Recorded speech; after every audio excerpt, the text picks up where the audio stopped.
A woman on the Platte River Road, 1852. Her hands are cracked to the knuckle, plunging fabric into a pot of boiling lye. The smell is wood ash, rendered tallow, and sweat that has not met a full bath in 6 weeks. The dress she is scrubbing is the same one she gave birth in 11 days ago. She will wear it again tonight. Hollywood gave pioneer women fresh calico and clean braids. The truth smelled different.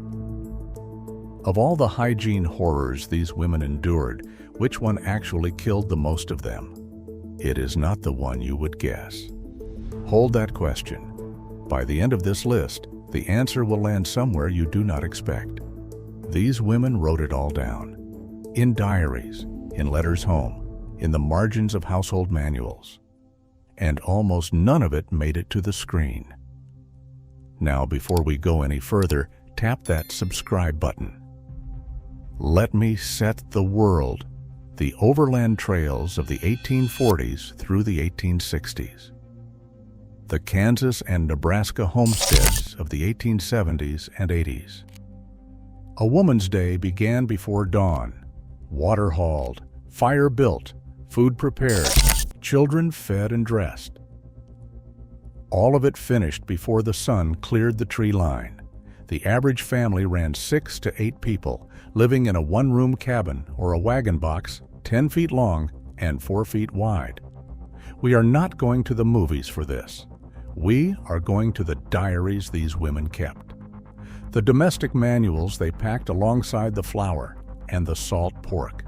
No running water, no sewage. Soap made by hand from animal fat and hardwood ash. A single dress worn for weeks. The nearest doctor, if one existed at all, a full day's ride or more. These were the conditions. Every item on this list grew straight out of them. Number 15. What did a frontier woman's smile actually look like by the time she was 35? Martha Ballard, a midwife in rural Maine, recorded tooth extractions in her diary. No anesthetic. A pair of common pliers. The patient held down by her own family. Catharine Beecher's 1841 manual recommends salt and charcoal rubbed on teeth with a rag or a chewed twig. Nothing else. Tooth decay was nearly universal. Abscesses went untreated until they burst or killed. The daguerreotypes that survive show women barely past 20 with teeth already missing. Hollywood casts them with full white smiles. The camera is lying before the first frame rolls. Number 14. The real reason pioneer women wore their hair pulled tight and covered. It was not modesty. It was containment. Lydia Maria Child's 1832 manual and Catharine Beecher's 1841 guide both recommend kerosene combed through the hair to kill lice. Lard smeared on the scalp and wrapped overnight to suffocate them. Narcissa Whitman wrote about the difficulty of even basic hair care on the overland journey. Hair washing with water happened once a month or less. That tight braid under a bonnet was not a fashion choice. It was a woman holding a losing line against creatures that never stopped coming. Number 13. A woman in the dark, in January, walking 30 yards to a hole in the frozen ground. That was the outhouse. On the trail, there was no outhouse at all. Amelia Stewart Knight wrote about it in her 1853 diary. She described the humiliation of finding privacy on open prairie with hundreds of wagons in the train. Women formed circles with their skirts to shield each other. Chamber pots served in winter. Open ground served in summer. When dysentery struck, even those small dignities collapsed. Every Western grants its frontier women a closed door and a moment alone. Most of them never had either. Number 12. You may have heard the old saying, "Do not throw the baby out with the bathwater." That was not a joke. It was a real warning. Catharine Hahn, crossing the plains in 1849, described bathing in rivers when the train stopped.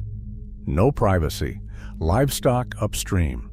On the homestead, Saturday night meant one tub, one pot of heated water. Father first, mother second, children oldest to youngest. By the last child, the water was gray. Today, 99% of American homes have running water. In 1870, not a single homestead on the Kansas plains did. Number 11. Lice did not visit. They moved in. They lived in the bedding, in the seams of every garment, in the children's hair. Lydia Allen Rudd's 1852 Trail Diary mentions them so often they become background noise. Mattresses stuffed with prairie grass were breeding grounds.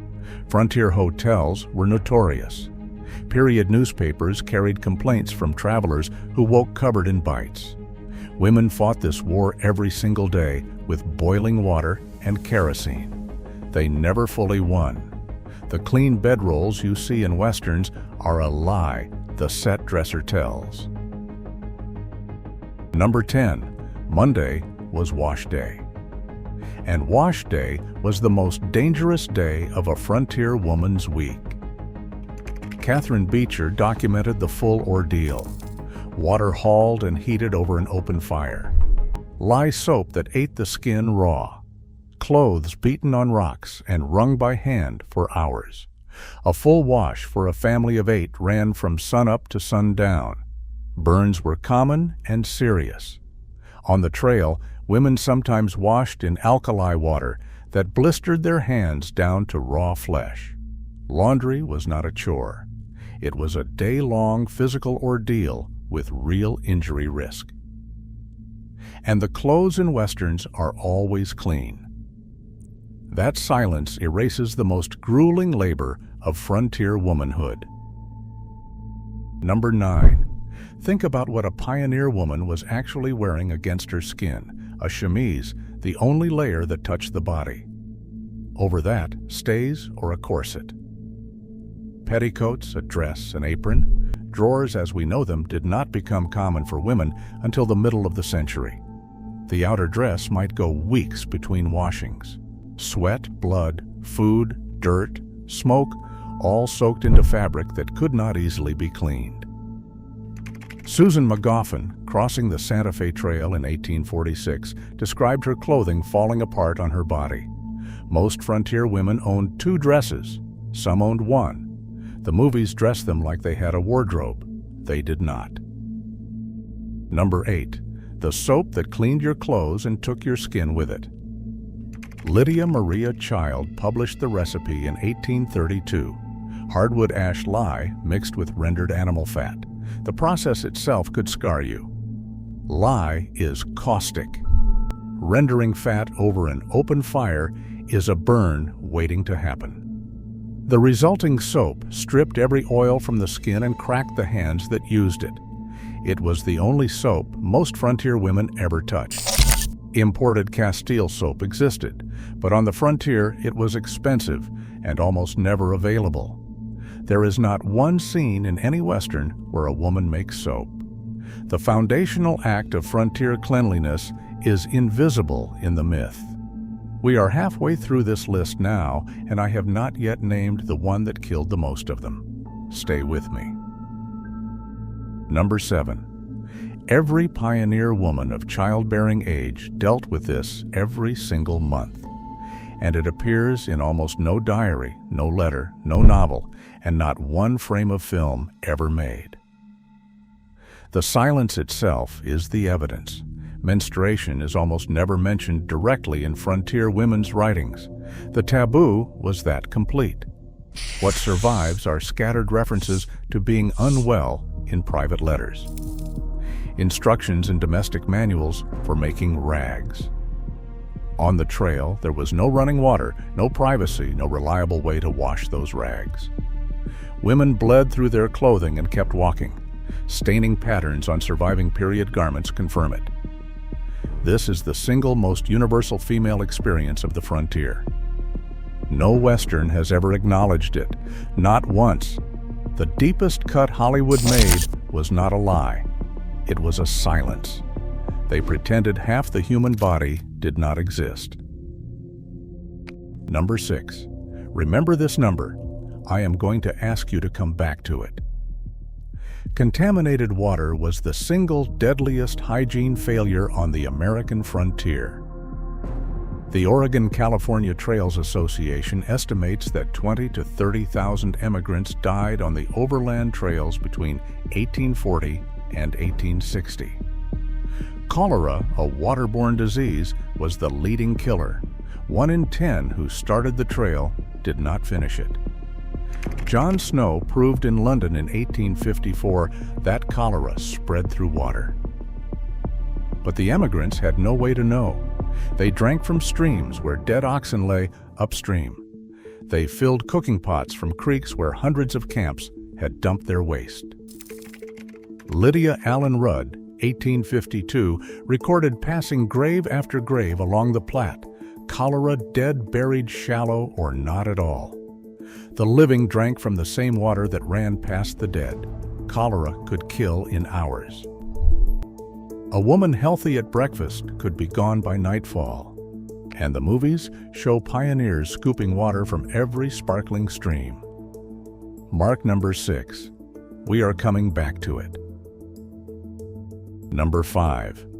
When the knife slipped or the child fell, what did a frontier woman reach for? Turpentine poured straight into the wound. Spiderwebs pressed into cuts to slow the bleeding. Poultices of bread and milk. Poultices of cow dung, which introduced infection directly.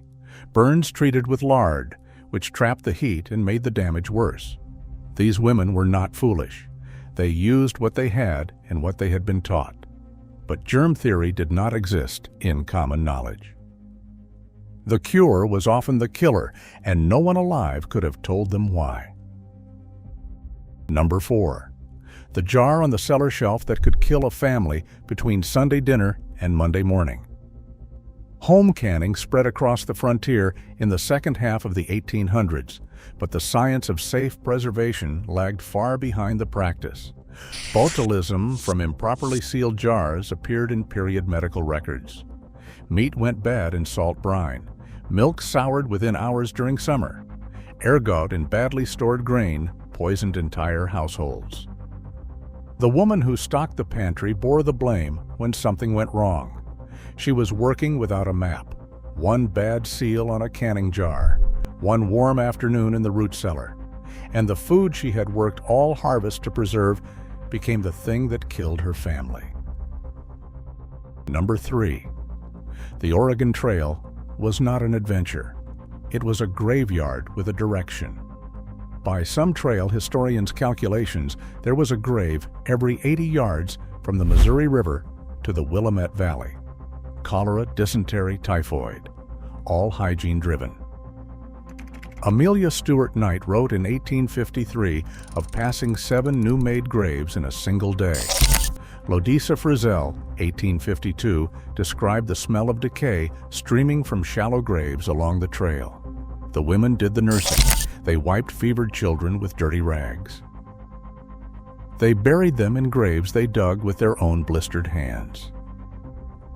And then they walked on. We are close now.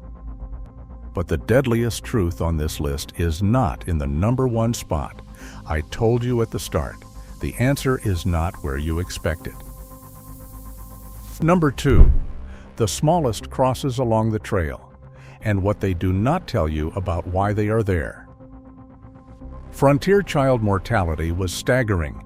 In some regions in trail years, between 25 and nearly 50% of children died before the age of 5.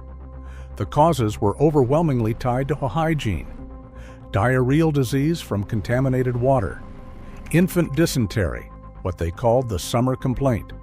Measles and whooping cough ripping through crowded trail camps. Diaper cloths washed in the same compromised water. Amelia Stewart Knight, 8 months pregnant on the trail, recorded one child's illness after another in a steady, quiet hand. Today in the United States, fewer than 7 children in 1,000 die before age 5. On the frontier, it could be 250 or more. The small graves in every frontier cemetery are not accidents of fate.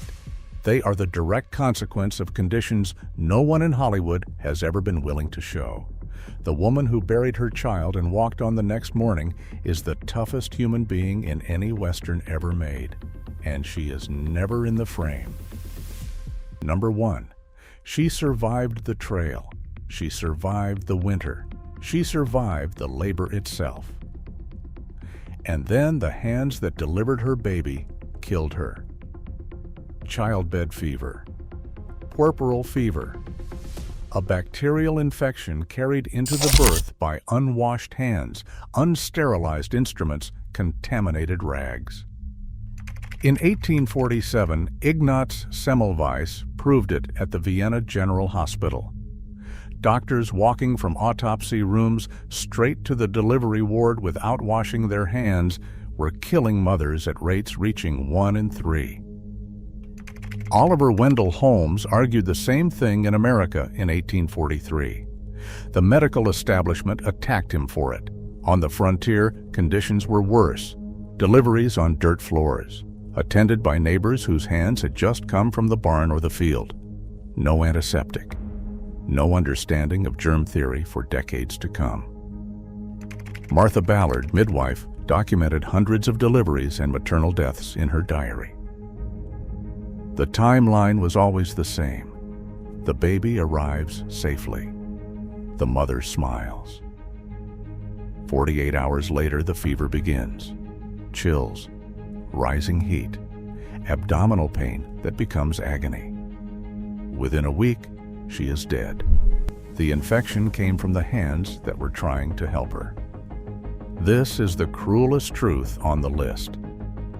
The thing that killed pioneer mothers was not the wilderness, not the weather, not the distance. It was human hands during the most vulnerable moment of their lives. And it was preventable by knowledge that already existed and was being ignored. The movies show the baby born, the mother whole, the family together. They never show what came 3 days later. So why did Hollywood erase all of this? Not one truth, all of it. The smell, the blood, the lice, the dying. The answer is a paper trail. The Hollywood Production Code was enforced from 1934 to 1968. It restricted depictions of childbirth, bodily functions, and anything the censors deemed indecent. Frontier women's bodies were classified as unsuitable for the screen. Then the genre did the rest. John Ford did not film history. He filmed mythology. Monument Valley had wardrobe departments. The real Platte River Road had mud, blood, and women in rotting dresses who had not bathed in a month. Every clean version became the reference for the next. By the time the revisionist westerns arrived in the 1960s, they revised the gunfights. They left the women untouched. The mythmakers were not ignorant. They made a choice. They chose the version that was easier to look at. So here is my answer to the question I asked you at the start. The deadliest hygiene truth on this list is not number 1. Childbed fever was devastating, cruel, and preventable, and it deserved every word we gave it. But the truth that killed the most pioneer women, the most pioneer everyone, was number 6. Contaminated water, quiet, invisible, everywhere. Cholera alone killed more people on the overland trails than violence, accidents, and conflict combined. It did not come from a doctor's unwashed hands. It came from a creek that looked clean and was not. The most ordinary act of the day, filling a pot with water for the family supper, was the deadliest thing a pioneer woman did. And in every Western ever filmed, the water is always clear. We remembered the dramatic deaths. We forgot the quiet ones. The woman who boiled water over a fire she built herself, who fed her children, buried the one who did not make it, and walked another 15 miles the next morning. She is the entire frontier, and she never got a single frame. Today, you turn a handle and clean water comes out. You do it without thinking. She would have wept.